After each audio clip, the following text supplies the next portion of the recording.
first, before we talk about anything, can I give this t-shirt a shout out? It is from the amazing Heidi over at the Clever Clove. She's an amazing artist.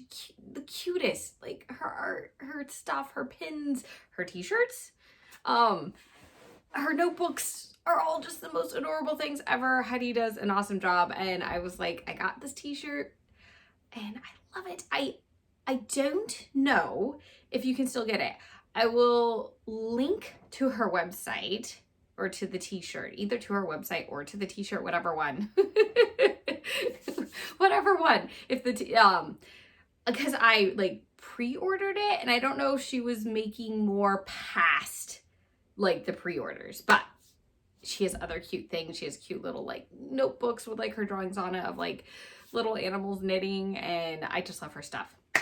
Anyway, I just a shout out to Heidi. This is like, yeah, it's just fun. Anyway, okay, so let's talk socks this month. This month flew by. Like, I was looking at my YouTube channel, this channel, and I was like, I follow myself on our like family account, and just to like, you know, so you can see like, okay, that did look right, you know. I don't know if that makes sense, but like when it all loads up to make sure it looks right from like your perspective. Anyway, so I was scrolling through, I think yesterday, and I was like, oh my gosh, the last time I posted a video was 13 days ago, which means I forgot to post a video last week. So sorry about that, guys. This month has just flown by. Like, I'm still just not sure how it's flying by so fast, but I'm okay with that. I'm ready for June, and I'm ready for summer vacation. So I'm kind of down. I'm down with, you know, with this month flying by. I have been knitting up so much. If you're following me on Instagram, you'll know that I've been working my way through, I don't know if working my way through is the right word, but like, I was like, I have to knit my youngest two daughters at least a couple pairs of shorties. So here's one set. I would show you all four. I got 4 sets done. 2 of the sets are on my daughter's feet, and the other set is so fuzzy. I don't understand. I don't know if it's my daughter or the yarn or the combination of both, but they're just not film worthy at this point. Like, they were beautiful to knit up, but like after she wore them, and they're totally sturdy. Like, I'm not worried about that part, but they're just not pretty. Like the fuzz on them, I don't know. I literally don't know if it's the yarn or if it's her or a combo of both. But anyway, I've been working on shorties, and you know what is so funny as I'm filming this? My other daughter, so this is my youngest daughter's, she just loves all the colors and stuff. I just realized I have 2 different socks here, which means she's wearing 2 different socks, but that's okay because no one else will know except me. So I can show you 2 of the socks. Look at that, it's like she knew. Okay, I'm gonna like flip the camera around and point it down and so you can actually see them. Okay guys, so let's talk shorties. All right, first of all, I did my own little pattern here. I am hoping to get this written up so you guys can make it. It's really fun. It's really simple. Did you know you can cable without a cable needle? It's not hard. It's fun. It's fun to always have that little simple thing that you can just add on to a sock. Like, a lot of it, super basic. But it's fun to just have a little touch of something. Or maybe you have never done anything past the basic sock and you are just looking to do a little extra but not feel overwhelmed by the extra. Yes, so it is not written up, it's not filmed or anything, but this is one of the pattern I came up with for the girls that was just fun little shorties with a little tiny touch of a twist. So anyway, that's that one. Okay, let's talk kid shorties. So first of all, you start out with just a nice little cuff. Just plain, simple 2x2 ribbing. I did 6 rounds, and I found that to be about the right amount. I've like questioned if maybe I should do a couple more rounds, but the girls seem really okay with them. They haven't taught, so my concern was when they're in their shoes, the sock like slips down. I don't want their sock slipping down. I want this. If a little more cuff shows and it stays up, that's what I want. But they haven't said anything about that, and I haven't like noticed it slipping down. So I think the 6 rounds are working out great. And then I did 4 rounds of just plain knitting. So basically, I wanted the section before the heel flap to feel knitted, because I always feel like it takes a few rounds to really like get that, like, okay, we are knitting in the round and this is not coming apart. I don't know if that's just me or maybe everyone feels that way. So I do, so altogether 10 rounds, you know, with cuff and just plain knitting before I start the heel flap. So that's just the basic setup. Okay, so then after I do the setup round, I then move on to a basic heel flap. So there we go. See, you know, slip one, knit one, purl on the wrong side. And so super simple, basic heel flap and heel turn. Pick up my stitches, and I think I played around with, once I pick up my stitches, do I knit the round as I'm the round that goes with picking up stitches? And I think I decided, for just simplicity of brain, before I move on to the pattern, I did knit that round as I was picking up the stitches. So like when I got to this part of the sock, when I was, you know, getting to this side, sorry, to pick up. So that's the basic anatomy of this part of the sock for these little shorties. From there, I put in my stitch markers so that I can do the gusset, you know, one-on-one and the beginning of the round, right? And then from there, I decide, do I do my own pattern and have some fun with it? Do I take a favorite pattern like this one that Dana made? I love this pattern. Dana does such a good job. Dana Ray Makes over on Instagram. Love her patterns. Done a few different ones and they're awesome. Anyway, let's keep going with this. So then from there, for the kids, I measure from their heel on, like, imagine this is a foot. So I measure from their heel to the bottom of their toe. Like, I literally take out my tape measure or yardstick, however you like measuring things, and I measure. And I have found, for me, for Isaac, for the kids, that works. That works to do heel to bottom of toe. And so that is then how I decide how long to make this part before the toe decrease. Boop. Now, you might be wondering, okay, the patterns aren't all made for little shorties. How do you do it? So this is my thought process. So I'm sure some of you already know how to do this. Some of you might be like, oh, this is actually helpful. So hopefully this is helpful to somebody. So what I do when I convert a regular pattern over to a shorty or to a smaller child size is, well, first of all, I cast on 56 stitches for my girls' socks. Both girls, even though they have different size feet, that fits both their feet very well. Then I go to my pattern and I see, okay, how many stitches in a repeat, you know, is done. And like for this one, I think it wasn't quite perfectly matched up to the 20. So like, you know, okay. So first of all, I have 56 stitches, which means the top part has 28, which is the part that I'll be working the pattern on. So then I go in to the pattern that I'm converting to a smaller size, and I see how many repeats, like if, like with this one, it's like repeats of 4 stitches. And so I was like, okay, does 4 perfectly divide into 28 stitches? And I think with it doesn't, right? Oh my gosh, guys. Of course, when I'm filming, like, I can't do math. I can't do math while filming, my brain's stopping. I think I was like 1 or 2 stitches off from a perfect. Okay, I'm back. I was like, I have to do the math real quick or it's gonna make me feel frustrated.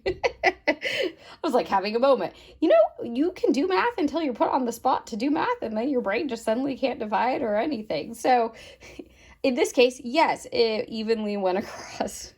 The pattern went perfectly across. So I have another pattern that I converted down, and I think that was the one that they were like in sets of like 6 stitches or something, and it didn't perfectly go through. Sorry, I'm like literally, I'm trying to do math. I gotta just stop doing math while I'm trying to film. Okay, so in this one, it was real easy because it perfectly divided over the 28 stitches. So it's that simple. Like, it really is. And then the one thing is, because of the gusset, I already had my stitch markers in. And so I just keep them in the entire time because that helps me know, like, okay, the beginning and end of the pattern repeats. And so, yeah, from there, you just follow whatever pattern you're trying to convert to a smaller size until your desired length. So, anyway, I hope that's helpful. I hope that helps you think that through. Like I said, my other pattern, which I do not have here in the house because my daughter is wearing it at school right now, was a lace pattern. And like I said, I think that was 6 stitches, and I ended up just being like, okay, well, how, I need a perfect, matched amount of stitches. So I think I added like an extra like knit on each side so that the pattern itself could evenly go down the sock. I hope that makes sense. Okay. And then, like I said, or did I say this? I'm pausing and deleting videos so many times right now that I'm like, oh gosh, did I say this? Okay, so that's how you work out the pattern. I mean, you could do this with just plain simple, just do a simple sock. And then if you're curious how to figure out how long to make it for your kid, measuring heel to bottom of toes. And then for all of us, I have discovered that once you do that and then just do the normal, like a normal toe decrease. So the way I do toes is I have my decrease round and then a knit round. So when I do that, I have found that it just works. Like, our toes just work into that space. Whatever, however wide it is for our foot, it seems to just work. So with the girls, I actually decreased down to 24 stitches. So 12 on my front needle and 12 on my back needle. And then I do the normal Kitchener stitch. So anyway, I hope that gives you some ideas on how you can make your own shorties for your kids or maybe your grandkids. Or your friends' kids or whoever. You feel like making little kid shorties. That is my thought process on how to do it and how I take some of my favorite patterns and turn them into tiny little socks. So, yes. My goal is that the pattern get worked into it and then it's perfectly centered in the 28 stitches that I have for my upper part of my sock. So, anyways, I hope that's helpful. It's been a fun month just knitting up shorties for my kids. Like, if you haven't and you've been wanting to, totally recommend doing it. Like, just sit down. I honestly think if I didn't get interrupted, I could potentially get a pair of kid shorties done in a day. Definitely in 2 days, but like, truly think we could do it in a day. So anyway, it's kind of fun to just have those quick projects once in a while. And my kids love their hand knitted socks. Oh, and I have to give a huge shout out to West Yorkshire Spinners. Their yarn has just been working for my kids' feet because I have used other yarns that I don't even know, guys. I just don't even know. If you want to test how durable your yarn is, knit up a pair of socks for your kids, and just because kids don't look at our knitted projects as like these precious little like hand knitted things. They use them. They use them as if they're, store-bought and like super easy to to create. But which I love that my kids just use these things like they should be using them. They're socks, use them like socks. But that also means that my yarn gets pushed to its limits. And like I told you before, like the one pair of socks, which I'm not even gonna show you guys because it's so fuzzy. Yeah, I won't be making socks for them anymore out of that. At least that's unless there's an emergency and I need to, which I don't think I need to do that. I have other choices. Yeah, I won't be doing that. And West Yorkshire Spinners, they have worked. I've used like my first pair of socks that I made for any of my kids last year. I would say they're still the best pair of socks. Like all the other socks have been felting or get really fuzzy, but these they've overall just have held their shape. And yeah, so like I said, if you want to see how durable your yarn is, knit up a pair of socks for your kids and you will find out. I've thought about using, so I have a brand of yarn that I basically just make socks for myself. I don't know if that's terribly selfish, but they have that touch of cashmere. Dream and Color yarns, oh, they're smushy, is like amazing. And I just got some of their other yarn that it's just like some of just their basic wool fingering yarn and made a hat, and again, amazing. I don't want to know if my kids can destroy the yarn because I'm like, I've knitted myself. My first pair of socks was out of that yarn and they're going good. They're great. But I've been wondering, I'm like, I wonder if they can pass the kid test on on yarn. And if it doesn't, that's fine because I buy most of that yarn for me anyway. Actually, I buy all that yarn for me. Someday my husband probably will get a pair because I just like knitting with it. That's the thing. Sometimes when I choose a yarn for a family member, it has to do with like, not necessarily like, oh, that's a cheap yarn, so I should use that for the kids. Nothing like that. It's normally like, what do I feel like touching as far as yarn type and yarn color? I mean, I do try to choose colors they like, but yeah, because one of my kids, I've knitted up socks that had a touch of cashmere in it. And I'm like, is this so weird that my 9-year-old, yeah, she's 9, has cashmere socks? I don't know. But it's what I felt like knitting with because it's so soft. But I haven't tested Dream and Color's durability with children. And it could just be maybe they just need to be made for me and that's fine. I might do it. We'll see. Right now, I've been working on like, I'm working on some gifts. So I've already like moved on from the shorties because I was like, oh my gosh, we have to get some knitting done for gifts before like certain time periods because of vacations and just, you know, life. There's dates I need to get things made by. So I've already been moving on to that. And yeah, so I've done, I've made each girl 2 sets of shorties. I wanted to make them at least 3. So maybe they'll each get a set. And my favorite yarn, just out of plain curiosity. But the winner so far has been West Yorkshire Spinners in durability for my kids. And they have fun colors. And this is Winnick Mom's yarn. Was it last year? Maybe the year before. I ended up, I couldn't find the yarn here in the USA. Or like they had sites where it's like, oh, this yarn shop sells it. But like when I went to the site, I think I couldn't find it or it was like really hard to navigate. And I was like, this is sad. Like I really, really want to get some of Winnick Mom's yarn. Like I keep seeing all the ladies knitting up these lovely socks. And I think she had just released her seasons patterns. I think that's what she's calling them.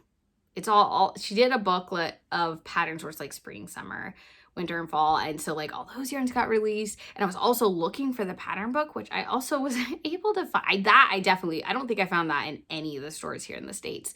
And so I had this moment where I was like, well, we ship other things from different countries. Why can't I just buy it directly from West Yorkshire Spinners? So I got on their website and guess what? You can. So if you're like me and you can't find them, but you've been wanting to, you actually can purchase their yarns from them. I know we all love supporting our local yarn shops. And so like, if you can find it, good for you. Cause I definitely could not.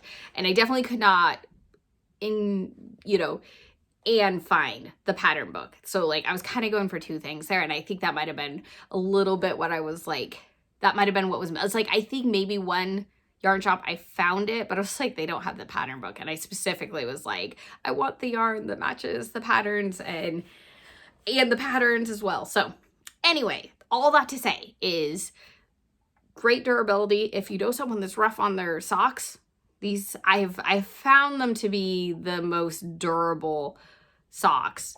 And then for me personally, I have found that I'm just blanked. I just said what was it, guys?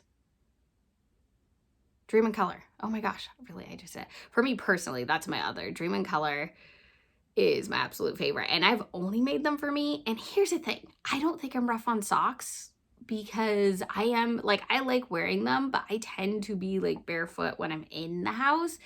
Or like if I have them on, it's like, oh, I'm sitting in my seat knitting and not being rough on them at all. So I haven't really like tested them for someone who wears their socks really rough, which my husband and my two girls do a lot because, yeah, those are the three people that just test out my yarn. And yes, we do have some favorites for him that it's like, oh, these are the ones that seem to work the best for you. Like I attempted to make him socks. No, I made him some beautiful socks. I have great pictures of them. They will forever look beautiful in those pictures. I was fingering weight yarn. It said sock yarn on it, but it had no nylon. And I knew that was a thing. And so I was like, okay, I know this might be a mistake, but we're just gonna go with it. I mean, they're selling it as sock yarn. And those socks, I made them for him last summer and they have a hole in them already. And they're the first socks that he's actually worn all the way through to a hole. I'm trying to think, there's one other pair I just knows he has a hole. I think he actually hooked it on something because those socks aren't as worn, if that makes sense. Like in general, it's actually his favorite pair of socks. And we always comment like, oh, this brand socks works well for him. The funny thing is, as I'm telling you this story, my youngest son apparently doesn't wear his stuff as hard as his sisters and dad does because I made him a pair of the yellow socks as well as his dad's socks. And his socks are still working for him. So he obviously he doesn't wear them the same way that Isaac does. So anyway, I actually have a lot of fun being like, oh, this brand works for that, or this brand works for this, or don't use this brand. I don't know. Or yes, use this brand. There's definitely, I think I have found more favorites than not, or I found my favorites and I probably could test out even more. But anyway, again, West Yorkshire Spinners seems to be working really well. Actually, I have not made Isaac a pair of socks out of just straight West Yorkshire Spinner yarn. I should do that. See how he wears them out. See if he's rougher than the girls are. Okay, guys, that's it for today. I hope that you have gotten a little bit of helpful knowledge on creating shorties and just knitting socks in general for kids. And hopefully my yarn talk that was a little bit longer than I meant for it to be, but I love talking yarn. Like, who doesn't? Maybe people who don't use yarn like we do, but that's okay. We like talking yarn. So I hope that was helpful and I hope to see you in another video. Bye!